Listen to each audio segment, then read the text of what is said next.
What's up, everybody? Welcome to the week 2 edition of the walkthrough. As you know, I'm Jamie Hoyle. My guest this week is Jimmy Morris from the Music City Miracle, a Titans podcast. He is one of the podcasts on the Fans First Network, um, which we are a part of. So, Jimmy, welcome to the show. Thank you for joining the walkthrough this week. Yeah, thanks so much for having me. So, for those of you who aren't familiar with the show, this is a preview show. So, we will be talking about the Titans versus Chargers matchup this week. We're going to start by kind of talking about some things that went well and didn't go so well for both teams in week 1 and kind of use that as a jumping off point for previewing the week 2 game. And obviously, both teams had a rough week 1. Both teams struggled in a lot of ways, came away with tough losses in games they probably felt they should have won. So we'll kind of recap those games and then jump into previewing week 2. So, Jimmy, talk to me a little bit about week 1. I know the Titans lost. We chatted a little bit before the game, but what are a couple of things that went well? What are some of the things that didn't go so well? And what is maybe, raising a red flag early in the season? Yes, I mean, the biggest talking point around here has been the play of Ryan Tannehill. He was really bad in this game. Threw 3 picks, had at least 2, maybe 3 more passes that probably should have been intercepted, and also missed 2 wide open throws that probably both would have resulted in touchdowns. And so, it's a. I mean, you may not know how it is because y'all have had pretty consistent like star quarterbacks. Around here, it's been a while since we've had a quarterback that everybody is on board with. And so there have been Tannehill detractors from the beginning. Tannehill has been really good for this team. Now, he, especially in the regular season, the thing 2 years ago where the Titans were the number 1 seed, he threw 3 picks, lost that game. I mean, he's been bad in the playoffs, but in the regular season has been really good for the most part. Last year, missed the last month of the season, had ankle surgery. So this was his first action since that. All right. So, I mean, there's some extenuating circumstances here that could kind of explain, a bad performance in week 1. He only played 3 snaps in the preseason. He handed the ball off 3 times. So they were supposed to have, the whole joint practice deal. They did one with the Vikings. They're supposed to have one with the Patriots, but that was the week before the Patriots guy. I can't remember who it was, but got hurt, had to get carted off the field. And so the Patriots decided to not come and do practices that week here. So they didn't get that work either. Anyway, all that to say that, I mean, it could have just been a rust thing. That's what we're hoping for because, I mean, the Titans have, spent some draft capital on quarterbacks the last 2 years, but neither one of those guys are ready. So if this team is going to do anything, it's going to have to be with Ryan Tannehill being the efficient quarterback that he's been for the majority of the time that he's been here. So that's kind of the whole narrative around this game. I mean, there were some other things that happened. The defense, for the most part, was really good, but gave up a lot of big plays. Couldn't get off the field very well on 3rd down. The Titans were really bad on 3rd down on offense. So, kind of those types of deals. But the thing that everybody's talking about is Ryan Tannehill, whether he's done or not, what they should do, all those things. So, with his struggles, did he look like a guy who's having a hard time trusting his legs and getting his base underneath him to make throws? Was it more of just an accuracy issue? What was going on? It's funny with him because the picks, like one of them, we play this game all day long, but like one of them was one of those deals where like he underthrew a deep ball. The receiver tried to come back for the ball. The corner, they could have called pass interference. Anyway, he tipped it back. The safety coming running behind, chasing the play, picked it off. Okay. So there are also a couple of calls in this game that if they had gone the other way, the Titans probably would have won. It just all that kind of stuff. But it was bad decisions for the most part, and then accuracy too. I mean, like I said, they ran this like reverse throwback, try to throw it down the field to Chigakonkwo, was wide open. Would have could have walked in for a touchdown, and Tannehill overthrew him by 5 yards. So then they ran a wheel route with Tajay Spears off of play action to Derrick Henry. Again, like just kind of floated the ball, and I mean Spears probably could have played it a little bit better, maybe caught the ball, but the throw led him out of bounds basically, and so. Yes, I mean, this is kind of a combination of things. And like I said, that leads me to believe that it's rust as much as anything else. Like I said, it was a little bit not setting his feet, not trusting his base, that kind of stuff. It was poor decision making. It was poor accuracy. So it's kind of all the things. So, again, like I hope, I hope that means it's just rust and we're going to see something different over the next few weeks, but we'll just have to kind of see how it plays out from here. you mentioned the defense playing well. What did the pass rush look like? I've got some questions about Arden Key Yeah. and Harold Landry and how they're going to play together and what kind of year they're going to have. How did they look as a whole last week? No, I mean the pass rush is the thing with this defense. It's really good. They got Jeffrey Simmons in the middle, who they paid this offseason. He's one of the best defensive tackles, if not the best defensive tackle in the league. They got Danico Autry, who can line up, as on the line, can rush off the edge, underrated guy. And like you said, Arden Key was really good in this game. I think was tied for the league lead in pressures this week. Harold Landry coming off, he tore his ACL like the week before the season started last year. So this was his first. I mean, he played a little bit in the preseason, but this is his first, real game action since then. So yeah, I mean, that's the thing. This pass rush is going to be really good. That's going to be the thing that they're going to hang their hats on because I don't think the secondary is all that good. They got a guy in Christian Fulton who I think is a pretty good player, but he gets hurt all the time. Got hurt in this game.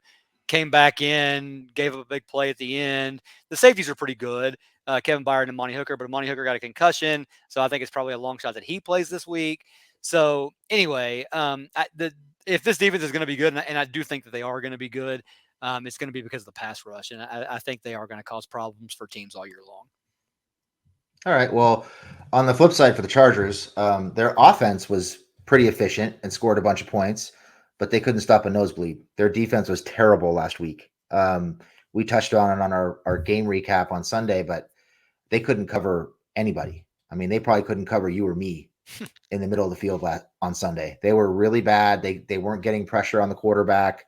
Didn't tackle particularly well. There really wasn't anything that went right defensively, and they had a fumble recovery and an interception, and they still wound up blowing the game in the end. I think they only forced one punt the whole weekend. They just looked confused and lost and just didn't show up.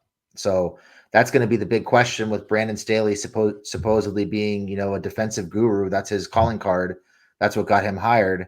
There's still heading into year 3, a lot of questions about the Chargers defense.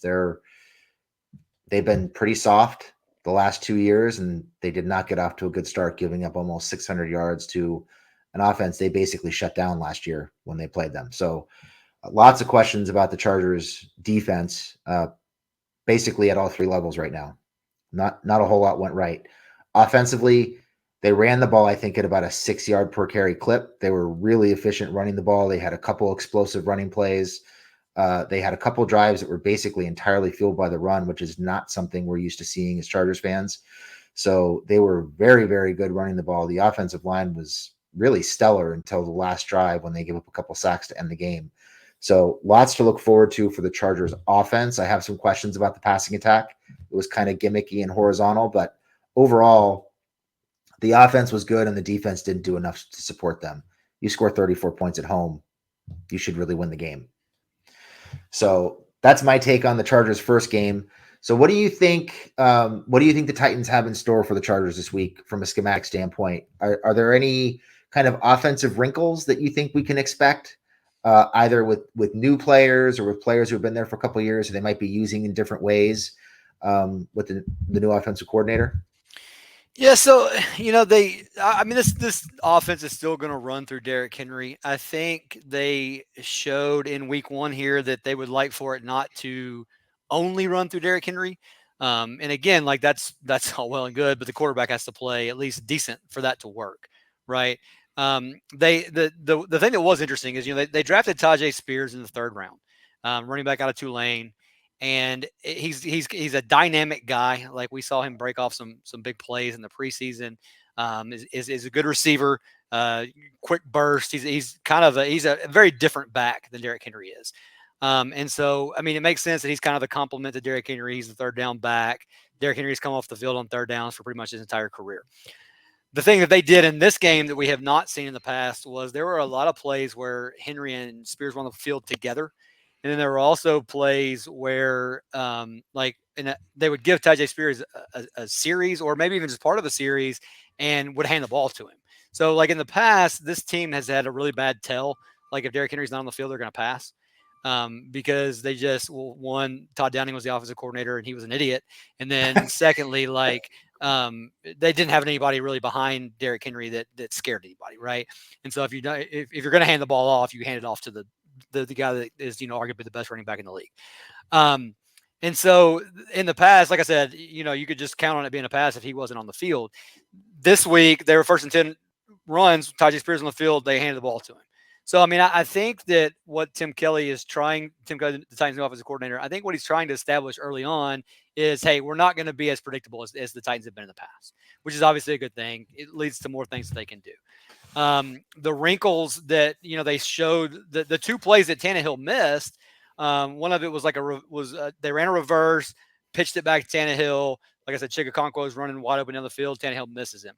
The ball that he missed to Tajay Spears was play action to Henry, throw it down the field to Spears. So I mean, they're doing some of that kind of stuff that is at least again keeping the defenses more honest. The defenses had to be against the Titans last year. So that's good. They I think Henry caught 2 screen passes. One of them he took for like 60 something yards.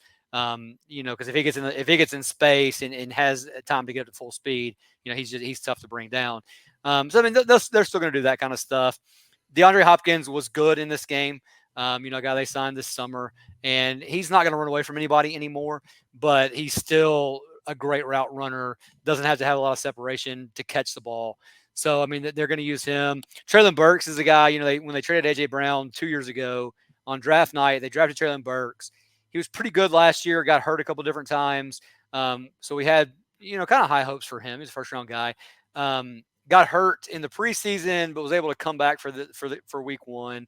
I think he only had like 2 targets, but he's going to have to be a bigger part of this offense if they're going to make some explosive plays. And he's not a take the top off the defense kind of guy, but he's a guy that they can get the ball to him in space. He can make guys miss, that kind of stuff. Kind of like AJ Brown was, not as good as AJ, but like in the similar kind of mold.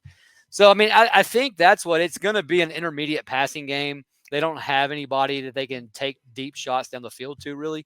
So if they're going to get deep shots, it's going to have to be off of wrinkles and that kind of stuff. And again, that's what I mean. Tannehill has been so good while he's been here at the play action intermediate stuff. I mean, that's been his calling card. And he's been really good at it. And so that was what was a little disappointing. Those things didn't go right in this first week. So, I mean, they're going to listen because I think the Chargers in the past, right, have been pretty bad against the run, and it's kind of been by design, right? I mean, they'll let you run. If you want to run, run down the field like that, they're kind of willing to give that stuff up. If they want to do that against the Titans, I mean, I think the Titans will take advantage of that as much as they can, right? I mean, if they can, and I don't know, like I said, it's different, and this is one game under Tim Kelly, but from what we've seen from Mike Vrabel, he's going to take the path of least resistance, which makes sense, right? I mean, in his mind, he's saying, if they're going to give us 5 yards of carry, we're going to take 5 yards of carry. Why throw the ball? Especially my quarterback, has trouble throwing it to the right jersey. So, I mean, I think that they would try to lean on Henry in this game. He only had 5 carries, I think, in the second half. Part of that was game script. Part of it was they got a bunch of stupid penalties, like procedural stuff. I mean, I guess it was loud in the Superdome, and so they were having trouble not jumping and that kind of stuff. And so it's harder when it's 1st and 15, right, to hand the ball off. So, yeah, I mean, I think as far as how they're going to attack, they're going to try to do it with Henry, and if they can be successful with that, they'll be perfectly happy to do that. But they do have some weapons now that should be able to take advantage of stacked boxes, that kind of stuff. Because that's kind of where they've run into trouble in the past. Is if people were able to take away Derrick Henry, they just didn't have a whole lot of answers. So you mentioned 3 guys that we do a lot of draft prep on this show during the offseason, and 3 guys that we really liked in the draft were Chigakonkwo, Tajay Sharp, and obviously Treylon Burks. So I'm curious what their development looks like. Obviously, Okonkwo and Burks have an extra year in the league. Burks, as I recall, he was a kind of a guy who played out of the slot. He played inside, really good in space, good with the ball in his hands after the catch. How's he developing as a route runner? And where are they using him in the formation? Is he mostly in the slot? Is he playing outside? How are they utilizing his skill set? Yeah, I mean, he plays outside more than anything else, at least has so far. Like I said, I think that they will try to do some different things with him, but again, his preseason got cut short because he hurt his knee in they went up and did joint practice with the Vikings before the second preseason game. And I mean, it was one of those deals where you watch the video and all these Twitter doctors, right, that can, evaluate things from a video. We're all saying, oh, it's an ACL, it's whatever he's done, blah blah blah. And so we were really scared for about 6 hours there until we found out it was a sprained LCL. Like a month at the most. Okay, so he came back faster than we thought he would because he practiced. I mean, even like the week between the preseason and the regular season, he was at practice that week. And I don't know how much he did because they don't have to really give you any information on that stuff. What the reporters were able to see in video, he was out there for all of that. So that's good. He's a good player, and a guy that I think can develop into a pretty solid number one receiver. I don't know that he's ever going to be a top 5, type 10 guy in the league, but a guy that if you have him and somebody else, like with him and DeAndre Hopkins, they should be okay. That should be enough to have a formidable passing attack. Chigakonkwo is a guy that, I mean, last year, I was trying to look his numbers up real quick. I mean, he only had 2 targets in his first game. Like I said, one of them should have been a touchdown. Last year, they just seemed like they couldn't figure out a way to use him. And again, that is because Todd Downing is just not very good at calling an offense. So, but whenever they did get him the ball, he was really, really good. Sorry, I'm trying to get to the numbers here. But I mean, he averaged 14.1 yards per catch last year, but he only had 46 targets. He had 32 catches for 450 yards. So we all thought they were going to try to get him more involved in this offense, and I still think they'll do that. I think he's a guy that can be a really solid player for them. And then Tyjae Spears looks to be. I mean, they have used him. He got a lot of run in the preseason, a lot of carries. Like I said, got some just straight carries in this first game. So I mean, I think he is obviously going to be the complement to Derrick Henry. He's going to be the third down back. But I think they're content to use him just as a regular running back. When Henry needs a break or whatever it may be, and then maybe thinking forward because this is Derrick Henry's in the last year of his contract.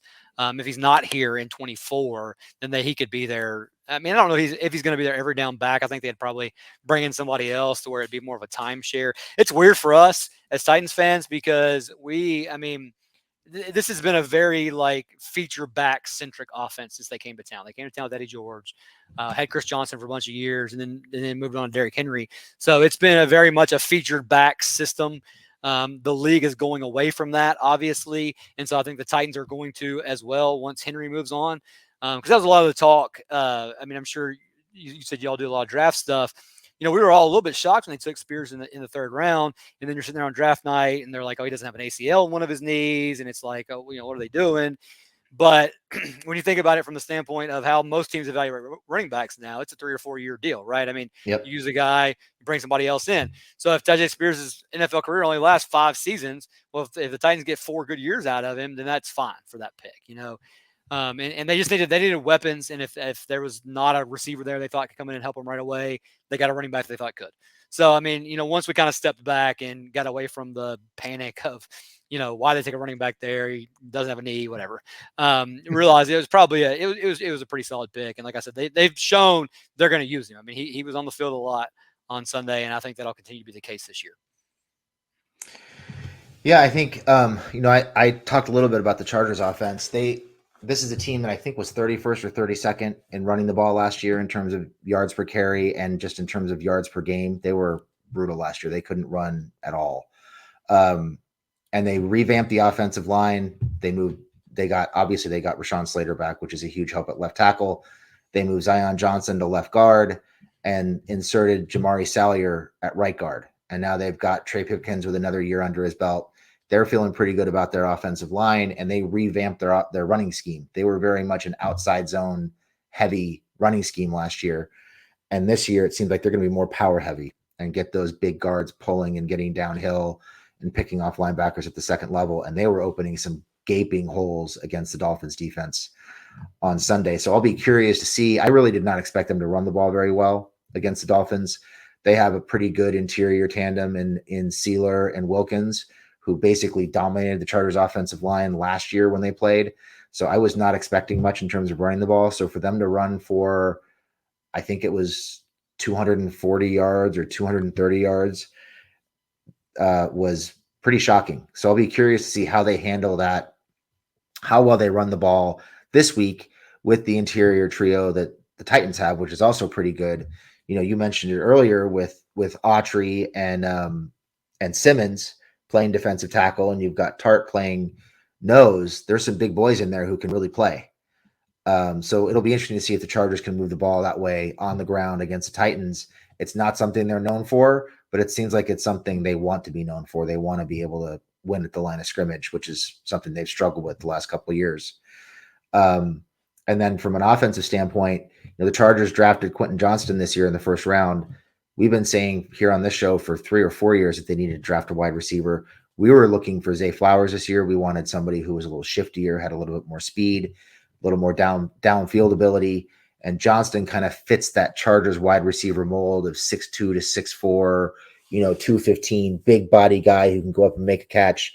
And they had high hopes for him. They were talking about him, playing that CeeDee Lamb role in the Dallas offense, and he didn't play very much on Sunday. I think he caught 2 passes and maybe played 22 snaps or something like that on Sunday, which was a little surprising, I think, to some. So it'll be interesting to see how they use him this week. They need to create more explosive plays in the passing game. It's something they should be doing easily with Justin Herbert at quarterback and the weapons they have at receiver. But for whatever reason, they were very much a horizontal kind of college gimmicky offense, throwing the ball behind the line of scrimmage quite a bit, a lot of smoke screens, wide receiver screens, tight end screens, thing like that, tunnel screens, which is not really what you want to see out of a team quarterback by Justin Herbert. So I'm really hoping that they're going to push the ball down the field a little bit. And I'm curious, what kind of coverages do you see defensively out of the Titans? I know they've got a good safety tandem. They've got a pretty solid corner tandem. What kind of coverage do they excel at? How do they go about stopping the pass from a schematic standpoint? Yeah, so like I said, it'll be interesting to see what the status of Christian Fulton is this week, because he is a guy that I mean, when he's been on the field, like I said before, he's been really good, but he's had a ton of soft tissue injuries. I mean, to this point where like Mike Vrabel kind of called him out about it in the like postseason deal this year. Really, when Rank Carthon came on as the new GM, it was the thing he talked about how they had to get better with that kind of stuff, and talked about like Kevin Byard, the safety who never misses time. He's like he's been able to figure it out. We need other guys to figure it out. So I mean, if Fulton doesn't play, it hurts them because, like I said, he's their best guy. So you got Fulton and Sean Murphy bunting on the outside. Roger McCreary plays inside. If Fulton's not there, then McCreary has to play outside, and it just it kind of changes everything up. They'll mix things up. They're good at that type of stuff. Vrabel is a multiple guy. He likes to do everything, multiple fronts, coverages, all that type of stuff. So, and they are very much, like I said, for all the things with Vrabel, he's very good at watching tape, breaking it down, and scheming it up to what he needs to do to stop the team that they're playing that week. And so there was some confusion in the secondary this week. I mean, like I said, that they gave up a lot of big plays. That was really the thing that hurt them the most. I think they gave up 2 pass plays over 40 yards and then maybe another 2 or 3 over 20 yards. So they're going to have to figure out that this week. And it seemed like it was just communication issues, like guys passing off and not being in the right spot or whatever it may be. So that's the thing to watch this week is, one, does Fulton play? Because they're a lot better with him out there.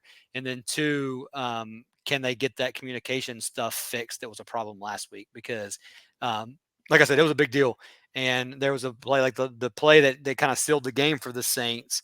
The Rashid Shaheed, which has got to be one of the best names in the NFL, but he caught the touchdown earlier in the game, and then got loose for a big play that got them a first down, and they were able to run out the clock and didn't have to punt the ball back to the Titans. So yeah, so I mean, we'll see. The secondary is in the corner specifically, or probably the weakest spot on this defense. And like I said, if Amani Hooker isn't able to go, which I would be surprised if he is. I mean, you never know with concussions, but Vrabel has been very, very cautious with concussion guys. I mean, I feel like it's been a couple of years since a guy has come back. If they go into the protocol, like something that happens during the game, sometimes something weird will happen. They'll go into protocol, they clear really quickly. But if they leave a game with a concussion the week before, it's very, very rare that they play the following week. So I'd be surprised if he plays. Elijah Molden probably plays for him if if Hooker can't go. And he's a guy that they kind of recently converted from corner to safety. A good player, but not the same caliber as a Monty Hooker. So that'll be something to watch. With a passing attack that can be as potent as the Chargers have. So I'm curious. A couple questions for you. One, is Eckler going to play? I know he got banged up. I mean, it's Tuesday night, so we don't really know anything. But does it seem like he's good to go? And then talk about Herbert. I mean, Herbert got the huge contract in the off season. Chargers fans good with that? Like, it hadn't won much yet. You broke my heart last year, letting the Jaguars come back in that playoff Broke game. your heart? Are you kidding me? Yeah. Oh God, man. Let me tell you something. Jaguars fans are the worst people in America. Like they just are. And like anyway. I've had fun with them for years on Twitter. I was at a Nate Bargatze comedy show that night. I come out. It's whatever it was. The Charger. And I'm going in on Twitter. It was 27-0, by the way. Thank you for reopening that. Yeah, and then like a few, like an hour and a half later, I'm like, oh my gosh, I gotta throw my phone away. But anyway, no, but I mean, I think Herbert's really good. I mean, he's obviously put up good numbers, but it's the age we live in, right? You gotta pay these guys. But to get that much money when he hasn't won a playoff game, right? I mean, like that. It's a big leap, Yeah, I think in terms of Eckler, I mean, he finished the game on Sunday. He played pretty much the whole game. I don't think he came out the field for more than a couple plays. So at least right now, I would say I'd probably expect him to play. But they're a little different this year than they have been in years past. They're giving the ball to Joshua Kelly a lot more, and he had 91 yards on, I think, like 10 carries last week, something like that. Both those guys were almost topped 100 yards. Obviously, the passing game changes a little bit when Eckler isn't on the field, but in terms of running the ball with their new scheme and the way they're trying to be more multiple with their backs, I feel like, yeah, you obviously want Eckler to play, but if he doesn't play, they're not totally lost with Kelly out there like they have been in years past. In terms of Herbert, most Chargers fans, I think, were thrilled that he got the extension. He's a really nice kid. He's really easy to root for. He's been highly productive, still kind of growing into the leadership role on the team. Still, I think there's still some areas, just being totally frank, where I think he can improve his game a little bit. Certain reads, certain throws that he shied away from at times. Seeing things faster at the line of scrimmage and making those checks, that's coming.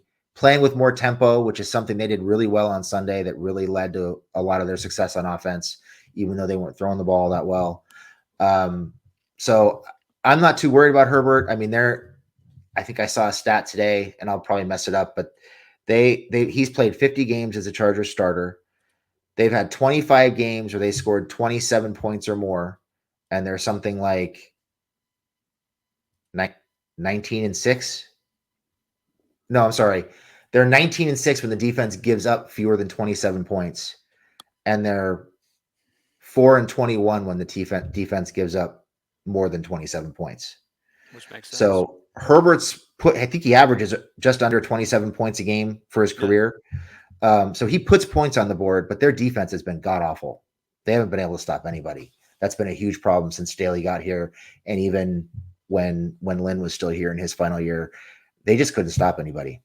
So it's all on Herbert's shoulders. And there, like I said, there are spots in games where he can play better. He's had some success late in fourth quarters, bring the Chargers back, tying games, taking leads in the fourth quarter. I think he could still make better decisions in some of those situations. He had a really bad grounding penalty on Sunday that really hurt them on their last drive. So there's definitely some areas where he can improve, but I think overall, most people were really happy. I think they feel like with a new offensive coordinator, if the Chargers can just get their crap together defensively, they've got a shot to win a lot of games. I mean, they went 10-7 last year, and Herbert had broken ribs and a busted shoulder. His left tackle didn't play. His right tackle missed a bunch of games. Their center missed a few games. The defense was ravaged with injuries. I mean, they were just destroyed by injuries last year among their starters. So, you say it every year, but if you can stay healthy and they can make some stops, I feel like people feel like there's a good chance to win some games and start winning some playoff games with Herbert. And if it doesn't happen this year, they need to blow out the whole coaching staff.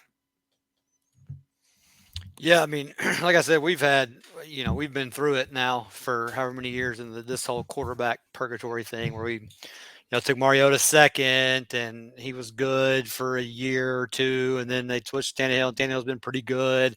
Yeah, we'd be thrilled to. I mean, I'd be thrilled to pay a guy that much, to have a guy to pay that much money to. And they gave Tannehill a big contract, and people. I mean, there's been a lot of talk about that, but I mean, it was the thing to do. Like he was good. He was good for them. He was good for a couple of years. You got to pay quarterback. It's like, and then when I can't remember, and I mean, I think his cap number this year is among the top in the league, but like the guaranteed money and stuff, when they gave it to him, it's turned out to be not that much in the scale of what guys have gotten since then. So, but yeah, we'd be really happy to have a quarterback that we could that we could draft and then give an extension to. I had a question. I just lost it. So let's talk some matchups. What, from a matchup standpoint, what do you think has to go well for the Titans to win the game offensively? Got to be able to run the ball, and need to be able to stay in positive script to where they don't have to take Derrick Henry off the field. That's the thing that, I mean, and really, like I said, going back to, because the Titans have had, I guess, in the years that Tannehill has been the quarterback, they've had two really good years. Made the AFC Championship one year, lost to the Chiefs, and then the first two rounds of the playoffs, Tannehill made big throws. Like in those games, they beat the Patriots. It was Brady's last year in New England. Maybe it was last year in New England, but it was kind of the last good team that he was on. And then beat the Ravens when they were the number one seed that year. The Ravens were. Both of those games, Derrick Henry ended up having big numbers. Like he had over 200 yards, I think, against the Ravens and 180 or something against the Patriots. But Tannehill hit big throws in those games early to put the Titans ahead, and they were able just to give the ball to Derrick Henry. And listen, when you can give the ball to Derrick Henry 20, 25, 30 times, like it's a problem for defenses because people get tired of trying to tackle him. He's a big dude. And so in those games, Tannehill kind of got him ahead. Then they rested on Henry. Chiefs took Henry away. Tannehill couldn't get him to that next level, right? Because that game was close. The AFC Championship game was close at halftime. Mahomes kind of made one of those things that he does is like a back-breaking run right before the half. That kind of switched the momentum of the game. It was still close in the third quarter, but Tannehill just couldn't make enough plays to get him there. And then 2 years ago, the Titans were the number one seed. The Bengals came here. The Titans sacked Joe Burrow 9 times in the game, and the Titans lost. Tannehill threw 3 picks. If he only throws 2, they win. I mean, it was that kind of deal. So they don't want to have to rely on him. They want him to be good in an efficient method, like just, hey, we're going to let him throw it 19, 20, 21 times, and he's going to have 200 yards and 2 touchdowns, and Derrick Henry's going to have 27 carries for 130 something yards and a touchdown, whatever it is. Like that's the kind of game script that they still, I think, need to play in if they're going to be successful, especially because listen, if we get into a deal where we're trying to match score for score, like the Titans are not going to be able to do that against the Chargers. I don't think with this version of Ryan Tannehill, this offensive line, that's not a game they want to play. I don't think they have to play the whole thing where they just dirty it up and they try to win 9-7. I don't think it's that extreme, but I do think it needs to stay like a one-score game so they can keep having that threat of working Derrick Henry, or just keep working him, and then you can hit a play or something late in the game. That's kind of what this team is built on, how this team runs with Derrick Henry. So I mean, I think that's the biggest thing offensively is, can they establish the run early? Can they stay in positive game script where they can continue to do that? And again, like I said, it wasn't score that took them out of it on Sunday, because it was within one score.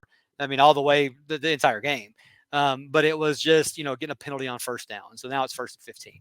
They've got to stay out of those things, because those are the things that really kind of tie their hands on what they can do. And different offenses can get away with that. Like it's not a big deal if that happens to the Chargers, right? 1st and 15 is probably not that big of a deal. It's a bigger deal here. So that's kind of the thing, is staying in positive game script, both from a score perspective and a down and distance perspective.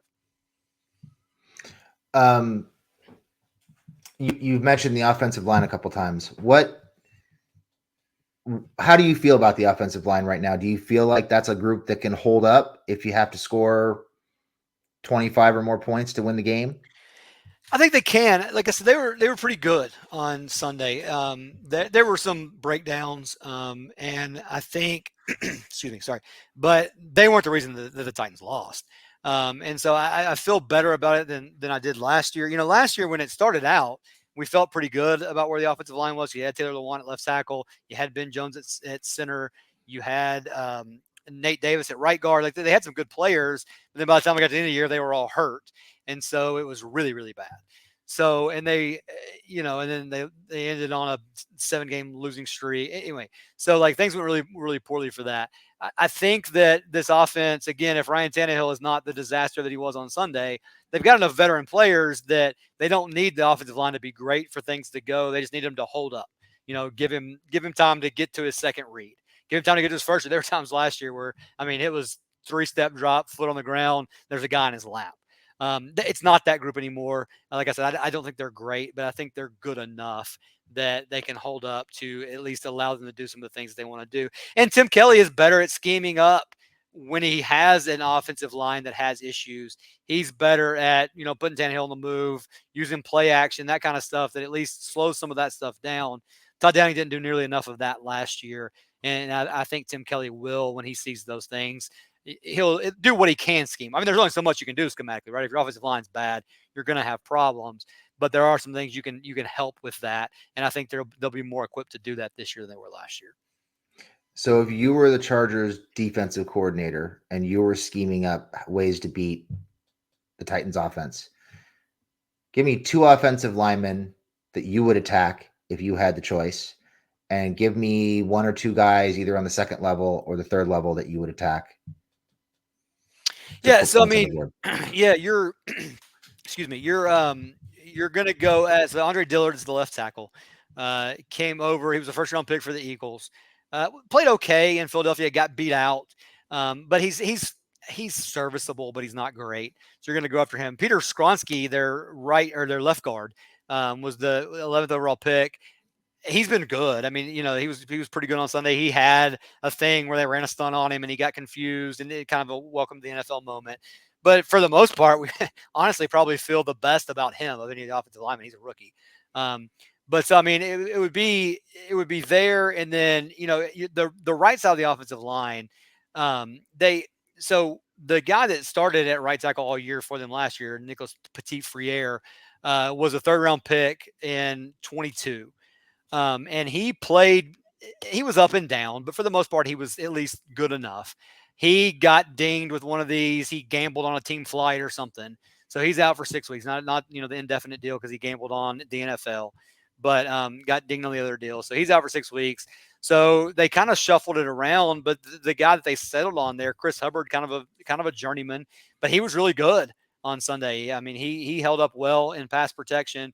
So I mean, you're looking at Daniel Brunskill, who's the right guard, who again, kind of a journeyman. They signed him as a free agent from the 49ers. And again, he's an okay player. But those, I think if you're going to attack, you're going to attack Dillard and Brunskill. And then you run some stuff at Skronsky to try to confuse him, right? Just to see he's a rookie. So there's stuff he hadn't seen yet. So you try to do some of that to him. So I mean, that's what if it's me attacking, and then that's what I'm trying to do. And I'm going to put 8 people in the box and make Tannehill beat me. And I mean, I know that's not necessarily the way that Brandon Staley has preferred to play defense, but my gosh, if you watched Tannehill last week, you're going to invite the Titans to throw the ball. Like, and again, like maybe he can, maybe he does, maybe he's good this week, maybe he can get them out of it, but I'd make him prove it if I were going up against them. And then defensively, like I said, I would max protect and take some shots down the field because this team is built on their front seven being able to get home. They don't want to blitz a lot if they don't have to. And so if they can get home with the guys that are rushing the passer, then they can be good. And, we've seen, I mean, I'm sure y'all have seen it too, but I mean, the Titans have had plenty of guys here over the years where like Michael Griffin's the guy that comes to mind. Michael Griffin was a safety the Titans drafted in the first round, was a Pro Bowler when Albert Hainsworth and Cal Van Bosch were rushing the passer. Those guys left, and Michael Griffin was really bad. right? And so he's probably somewhere in the middle, right? I mean, it's really easy for guys to cover when they don't have to cover for very long, and quarterbacks running for their lives, just chucking stuff up. So I mean, I would try to do some things to give Herbert time to push the ball down the field, because I do think that's where the weakness in the Titans defense is like I said, with those outside corners, especially if Fulton can't play. Yeah, I think from the Chargers perspective, I think the matchup that I'm focused on defense, two matchups really. One is uh, Autry and Simmons inside against the Chargers guard tandem. Both Zion Johnson and Jamar Salyer were fantastic on Sunday. They struggled a little bit at the end. They both got beat for sacks at the end of the game, but for 59 minutes out of 60 minutes, they were both really good. So I'm curious to see how they hold up against yet another all-pro defensive tackle tandem in Autry and Simmons. Can they hold up? Both of those guys, I think, have a lot of potential, but we still don't know what they are in terms of NFL guards. So I think that's going to be one matchup to watch. And can the Chargers shut down DeAndre Hopkins without having to double him too much? If they can take him out, I think that's going to be really important for the Chargers.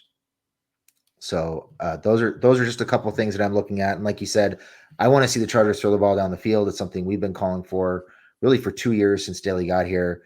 We thought we'd get more of it with Moore. It didn't happen in week 1, but I kind of want to see if that was a Vic Fangio thing. They just weren't comfortable throwing the ball down the field against Fangio's defense. And Bosa and Mack have to get home. They've got to get to the quarterback. They didn't do that at all on Sunday, and it created a lot of problems in the backfield. So I'm looking for Bosa and Mack to win against the tackle tandems, get home, and take some pressure off the secondary.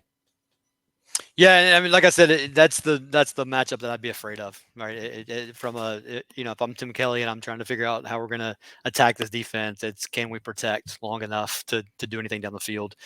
Like I said, I think they got a better shot than they did at the end of the year last year, but it's still not great. All right, well, Jimmy, I think that just about does it. You want to make a prediction real quick before we call it a show?